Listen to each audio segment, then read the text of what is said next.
Every week, audiences watched him stand as the picture of strength, virtue, and unbreakable resolve. Yet the version of the man they admired existed only under the lights. Away from the cameras, troubling choices were being made that the public never witnessed. Raw, unfiltered moments were left on the cutting room floor. And quietly, steadily, a man was watching his family drift away while his body paid the price.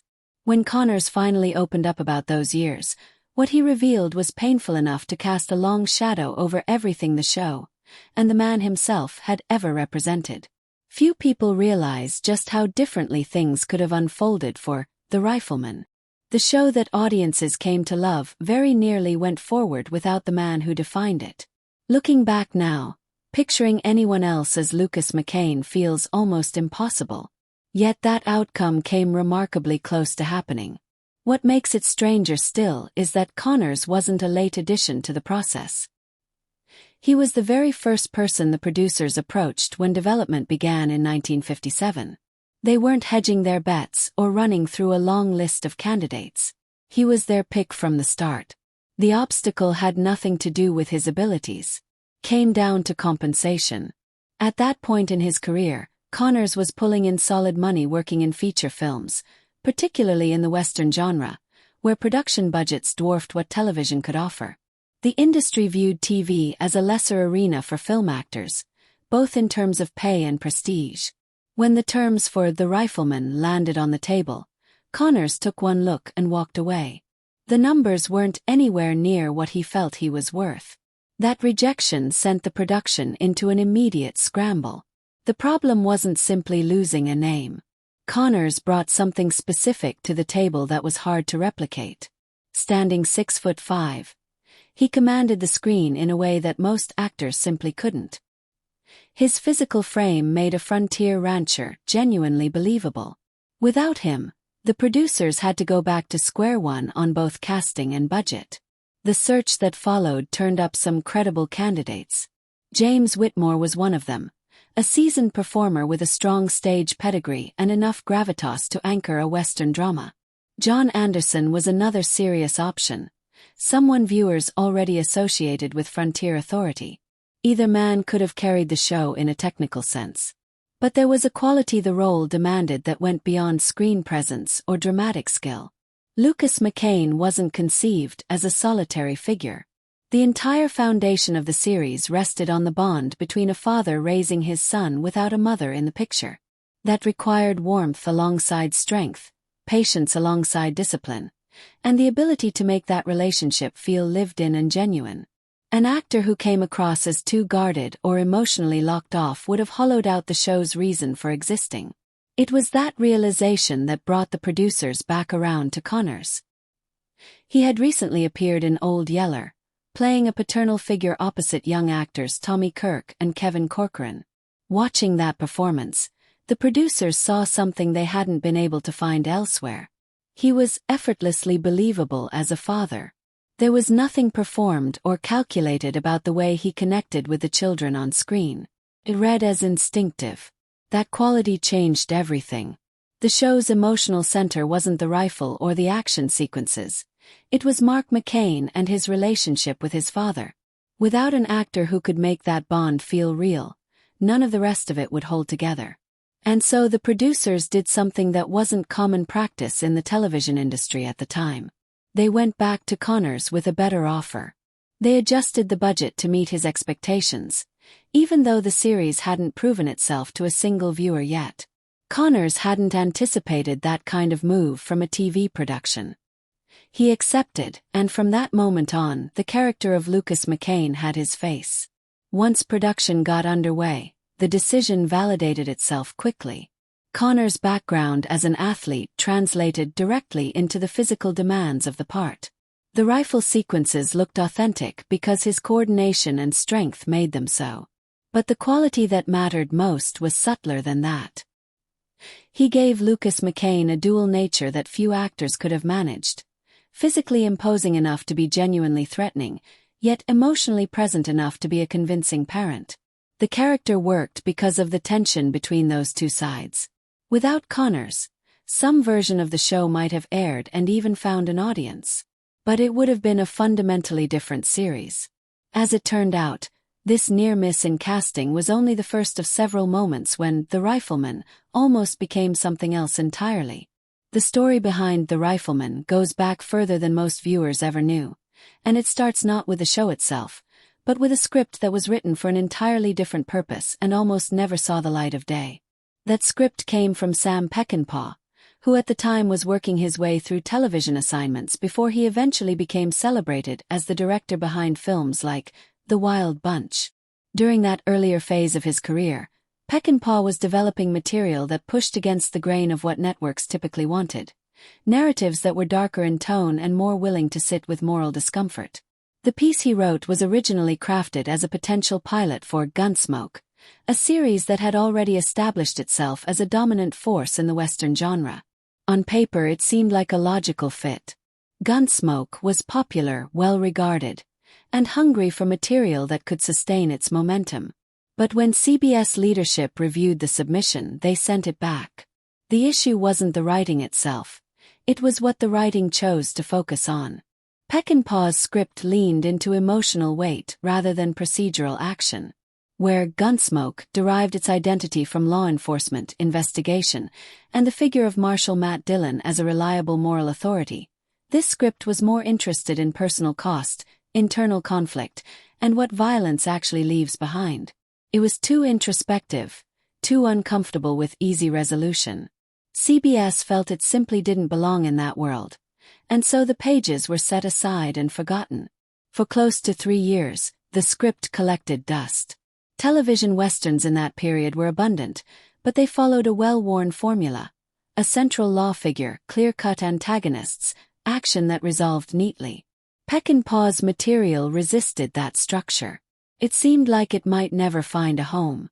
Then a group of producers combing through old material pulled it back out. Rather than trying to fit it into the existing format it had been rejected from, they recognized that its unconventional qualities were actually its strongest assets. They worked with Peckinpah to reshape it from the ground up, and what emerged from that process was a genuinely new premise. The central figure was transformed first. Gone was the lawman archetype. In his place stood Lucas McCain, not a badge-carrying official but a rancher, a widower, a man who simply wanted to build a quiet life despite a violent history. The addition that changed everything, though, was the son. Mark McCain's presence shifted the entire emotional gravity of the story. Fatherhood as a sustained, daily responsibility was almost entirely absent from the Western genre at the time. Introducing a child into the equation meant that every act of violence carried a different weight. It was something a boy would see, absorb, and carry with him. The choice to build the show around a rifle rather than a pistol was equally intentional. It changed the rhythm of confrontations, slowed the pace of violence, and gave the lead character a visual identity that set him apart from every other Western hero on television. Peckinpah also embedded moral questioning into the show's structure. Episodes weren't designed to deliver simple verdicts about right and wrong. They were designed to show what those choices cost, and how a father explained that cost to his son. The transformation was total. A script that had been dismissed as unsuitable for one show became the structural foundation of an entirely different one, and ultimately one of the most successful westerns of its generation. But even the iconic weapon at the center of it all came with a secret that firearms historians were quick to expose. No object became more closely identified with The Rifleman than the weapon Lucas McCain carried. It wasn't treated as a simple prop or a functional accessory. It was practically a character in its own right. The moment it appeared on screen, viewers knew exactly where they were. Producer Arnold Lavin added another layer to the weapon's mystique by claiming that the rifle had prior Hollywood history, that it was the very same firearm that had appeared in the 1939 John Wayne film Stagecoach. Whether or not that claim held up to scrutiny, it gave the gun a lineage that television props rarely carried. The rifle itself was a Winchester Model 1892, chambered for .44-40 caliber ammunition. Its most distinctive physical feature was a custom enlarged loop lever, a modification made specifically to allow Connors to manipulate the weapon with one fluid motion, spinning it, cocking it, and firing it in a seamless sequence. That signature move became the visual cornerstone of the show's opening credits, where Connors discharged 12 rounds in rapid succession. Nothing else on television at that time looked anything like it. The sequence was immediate and arresting, and it announced the show's identity within seconds. What few casual viewers picked up on, however, was a significant problem hiding in plain sight. The show was set in the post-Civil War West, the 1870s and 1880s. The Winchester Model 1892 didn't come into existence until the year its name implies, placing it well over a decade beyond the period the show depicted. Firearms historians didn't let that slide quietly. The anachronism was pointed out repeatedly, and some critics felt it undermined the series' credibility, particularly since Westerns frequently traded on their connection to actual American history. The production team was aware of the issue and had made a deliberate call. Rifles from the correct historical period simply couldn't execute what the show's signature action required. The mechanical limitations of period-accurate weapons would have made the iconic opening sequence physically impossible. Given the choice between historical correctness and a visual identity that would set the show apart from everything else on the air, the producers chose the latter without hesitation. The gamble paid off. Audiences didn't rebel against the anachronism. For most viewers, the rifle wasn't a history lesson. It was a symbol. It defined how Lucas McCain moved, how confrontations unfolded, and how the show felt from moment to moment. The debate among purists continued, but it never dented the rifle's place in television history. The willingness to bend the facts in service of a stronger story turned out to be just one of many ways the show quietly defied convention. From the outside, the Rifleman looked like familiar territory. A frontier settlement, a man with a gun, trouble arriving and getting resolved each week. But that surface-level appearance was deceptive. The show was operating by a different set of rules than most of what surrounded it, and the gap between its exterior and its actual content was wider than audiences generally recognized. The single most radical element was its family structure. Lucas McCain was a widowed father managing everything alone: the household, the ranch, the danger, and the upbringing of his son. That combination was almost non-existent in the Western genre. The men who headlined Westerns were typically solitary figures, emotionally unattached and defined by their relationship to conflict rather than to family.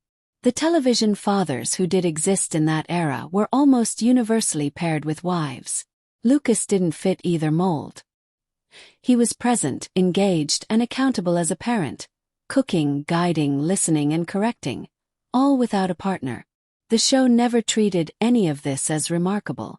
It simply was what it was, and that quiet normalization was itself a statement. Sam Peckinpah's insistence on treating the father-son dynamic as the show's emotional spine gave it a durability that pure action westerns couldn't match. The relationship between Lucas and Mark had real texture. Affection coexisted with discipline. Listening coexisted with authority. Later programs, including Bonanza, which built its premise around Ben Cartwright and his sons, drew from the same template. The single-parent household, once unusual enough to register as a deliberate creative choice, eventually became unremarkable in American television drama. The show's approach to violence was equally calculated. Action was abundant. The series featured some of the sharpest, most kinetic gunplay on television during its run, but it was never treated as its own reward. Every significant act of violence was followed by a reckoning. Lucas would sit down with Mark and work through what had happened, why certain choices were unavoidable, what they meant, what responsibility looked like in the aftermath. Themes like prejudice, betrayal, wrongful accusation, and redemption ran throughout the series, examined through specific human situations rather than abstract moralizing. Mark McCain's role in shaping those stories was substantial. Johnny Crawford played the character not as a footnote to his father's narrative, but as a genuine participant in it. Storylines regularly unfolded from his point of view. His errors mattered. His development was tracked. At a time when child characters in Westerns served mainly as decoration or comic relief, Mark's central presence forced the writers to think differently about structure, pacing, and consequence. The guest casting was another area where the show looked ahead of its time. Before Dennis Hopper, Michael Landon, and Robert Culp became household names. They worked on The Rifleman. The show had a habit of offering screen time to performers who hadn't yet arrived, and for many of them, the experience proved to be a meaningful step toward what came next. On a purely technical level, the series also pushed against the limitations of its format. Peckinpah and producer Arnold Lavin approached each episode with a cinematic eye. Close-up shots were deployed to hold emotional tension rather than simply move the story forward. Pacing was treated as a storytelling tool. The result was a visual language that felt closer to film than to what was typical for weekly television. Other productions eventually borrowed those techniques, and the influence on how dramatic television was shot proved lasting. None of this came without friction. The show's willingness to complicate easy moral categories made some viewers uncomfortable, and the debate over what it was actually doing, and whether all of it was appropriate, never entirely went away. By the time The Rifleman had established itself as a hit, the criticism was already forming. The same qualities that made the show distinctive also made it a target. Critics, parent organizations, and media watchdogs settled on a label for it that the producers consistently pushed back against. Too violent. The charge was somewhat paradoxical. The show went to considerable lengths to contextualize its action. Lucas McCain was never portrayed as someone who drew first or shot carelessly. Consequences were built into the storytelling at almost every turn. Yet the visual boldness of the rifle sequences, fast, loud, and unmistakable, created an impression that criticism could attach itself to. The Rifleman became paired in public discussion with The Untouchables as one of the more aggressive programs on the air, and once that association formed, it stuck. The concern centered on what extended exposure to such imagery might do to younger viewers who were likely watching during the hours the show aired. Defenders pointed to the moral architecture of the show as evidence that the violence was purposefully framed. That argument had merit, but it didn't defuse the debate. The criticism found its audience among groups already primed to be suspicious of television's influence on children, and the show's reputation absorbed some of that suspicion regardless of what was actually happening on screen.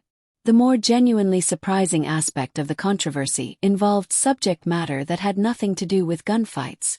The recurring character of the town marshal, Michael Torrance, carried a storyline that would have been considered risky at any point during that television era.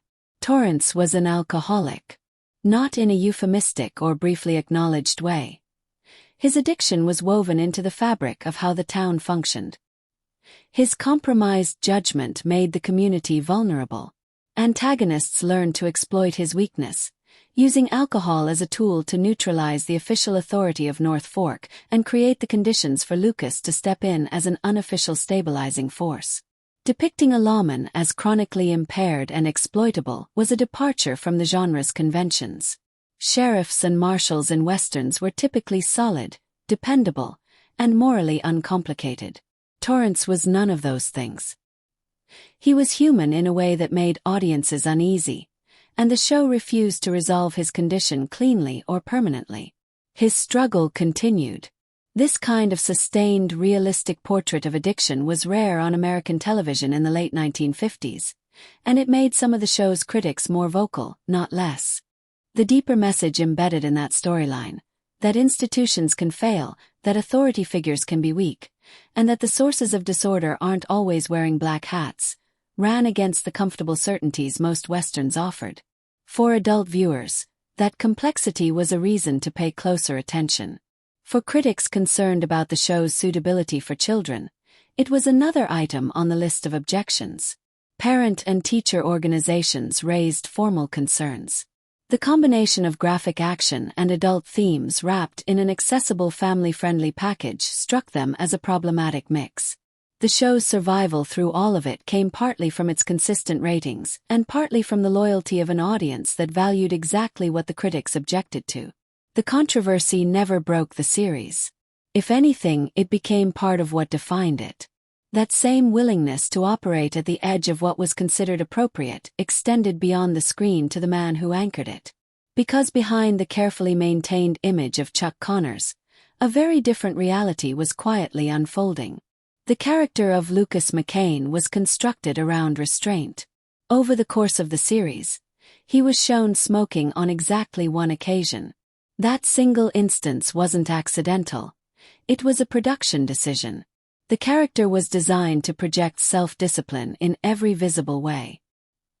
He didn't drink to excess, didn't pursue vices, and didn't indulge in behavior that would undercut the moral image the show depended on. For the young viewers who made up a significant portion of the audience, he was meant to represent something worth emulating. The reality off-set was a different picture entirely. By accounts from multiple people who worked alongside him, Connors smoked heavily, up to 60 cigarettes a day by some estimates. Smoking in that era carried none of the stigma it would later acquire. It was advertised freely, endorsed by medical professionals in marketing campaigns, and treated as a normal part of adult life. Connors was far from unusual in his habit. He was simply of his time. The health consequences weren't well understood, and even if they had been, the culture offered little pressure to change. As the decades passed, the scientific understanding of tobacco's effects hardened into something undeniable. The link between long-term smoking and lung disease became established fact. By the time that consensus had solidified, Connors had already spent years building the damage into his body. The same physical vitality that made Lucas McCain believable, the height, the coordination, the commanding presence, gradually eroded. Connors died in 1992 at 71 years old. Lung cancer, complicated by pneumonia, was listed as the cause. For a man who had spent years representing toughness and endurance to millions of viewers, the ending carried a particular weight. But the contradictions between his screen persona and his private life ran deeper than a smoking habit. The version of Connors that audiences encountered every week, present, principled, devoted to his son, didn't map cleanly onto the accounts that eventually emerged from those who knew him personally. His 4 sons from his first marriage spoke in later years about a childhood shaped more by his absence than his involvement. Work kept him away. Public commitments kept him away. According to the picture drawn by family accounts published after his death, the qualities that made Lucas McCain a model father were not qualities that transferred reliably to Connors' life at home. The character listened. The character showed up. The man, by some accounts, was often somewhere else. Connors had married Elizabeth Jane Riddell in 1948, before his career had fully taken shape. They had 4 sons together: Michael, Jeffrey, Stephen, and Kevin. The marriage held together publicly for 13 years, reaching its end in 1962, at the precise moment the Rifleman was most visible in American culture. Reports from family members and biographers described a marriage worn down by the relentless demands of his career, his frequent absences, and by allegations of infidelity, including claims that he had fathered children with women outside the marriage. He never publicly acknowledged any of those claims.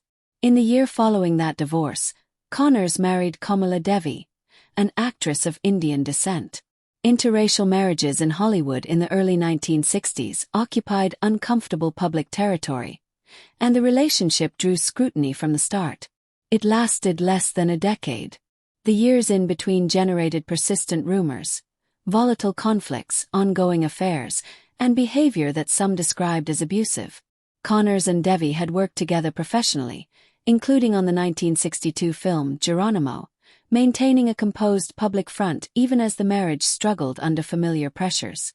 By 1977, Connors had married for a 3rd time, choosing Faith Quabius, a former model considerably younger than himself. The gap in their ages attracted immediate commentary. The marriage lasted 3 years. For those who watched from close proximity, the pattern was recognizable by then: brief intensity, mounting instability, and eventual collapse. His ability to project steadiness professionally had never translated into steadiness at home. Throughout all of this, Connors kept his guard up in public. He didn't discuss his marriages in interviews unless pressed, and even then he gave little away. The image constructed around him, the dependable, upright father of the frontier, remained largely intact during his lifetime because he actively protected it. Profiles written about him stuck to his career. Fan publications showed no interest in complicating the mythology. What came out after 1992 was more candid. People who had worked with him, family members who had lived with the reality of who he was, and biographers who pieced together the fuller record described a man in persistent conflict with himself. Ambitious and charming, capable of warmth, but unable to reconcile the person he played on screen with the person he was willing to be in private. He spoke about the Rifleman without bitterness to the end. Whatever complicated feelings he carried about his personal life, the show itself seemed to represent something he genuinely valued. And the way it ended, and why it had to, was a wound that took years to process. The Rifleman launched into a television landscape in 1958 that was almost defined by the Western genre. Prime-time schedules were crowded with frontier dramas, and audiences showed little sign of tiring of them. The show carved out its own identity within that landscape quickly, building a following that held strong across its early seasons. But the world it was broadcasting into was already starting to shift. By the early 1960s, viewer appetites were moving in new directions. Crime dramas, courtroom procedurals, and comedies were pulling focus away from the frontier.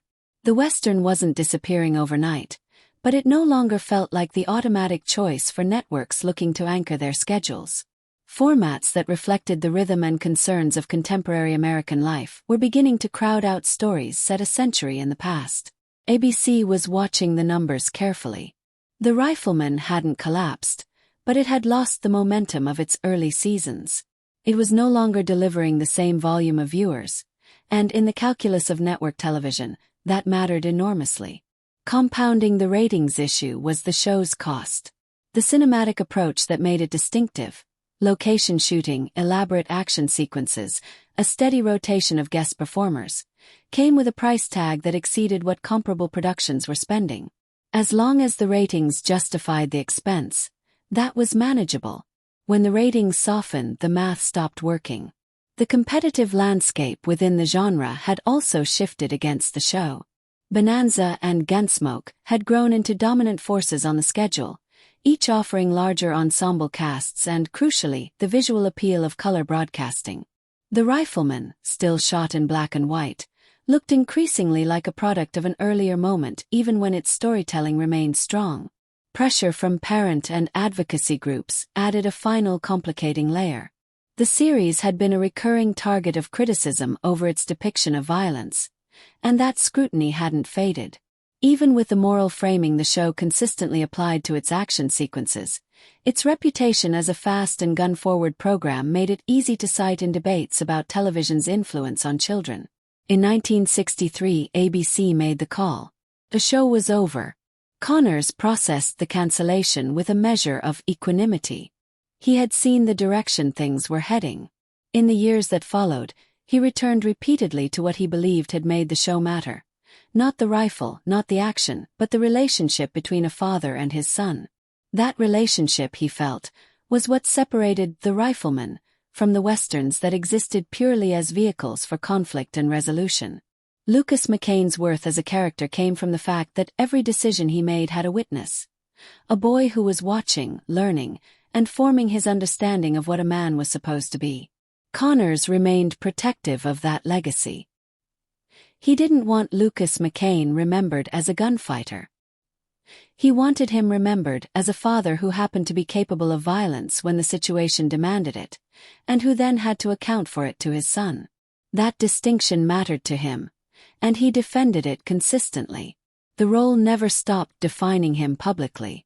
Long after the series ended, Connors continued to show up at Western events, fan gatherings, and anniversary retrospectives, speaking about the show with evident pride. He carried the Rifleman with him until the end, describing Lucas McCain as the most significant character he had ever inhabited. What he hoped people would carry forward wasn't a memory of rapid gunplay or frontier drama. It was something quieter. Fatherhood, accountability, integrity, and the belief that those values were worth putting on screen every week.